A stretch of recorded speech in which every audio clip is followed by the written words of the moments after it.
சிறிய வயதிலேயே நம்முடைய வீட்டிலே நம்முடைய பெற்றோர்கள், நீ ராமசாமியுடன் பேசலாம், ஆனால் குப்புசாமியிடம் பேசக்கூடாது, ராமசாமி நல்லவன், குப்புசாமி கெட்டவன், நீ நன்றாக படிக்க வேண்டும் என்றால் அவனோடு சேர வேண்டும், இவனோடு சேர வேண்டும், இவனோடு உறவு வைத்து கொள்ளக்கூடாது என்றெல்லாம் நமக்கு சிறிய வயதிலே கற்றுத்தருவார்கள்.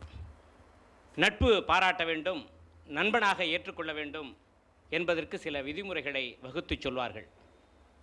அதுபோல முஸ்லீம் சமுதாயத்தைச் சேர்ந்தவர்கள் அந்த சமுதாயம் அல்லாத மற்ற மதத்தினருடையும் நல்ல உறவு நட்பு வைத்துக்கொள்ளக்கூடாது என்று இஸ்லாம் கூறுகிறதா? அப்படி ஏதாவது நியதிகள் இருக்கிறதா என்பதனை மருத்துவர் ஐயா அவர்கள் விளக்கி சொல்ல வேண்டும் என்று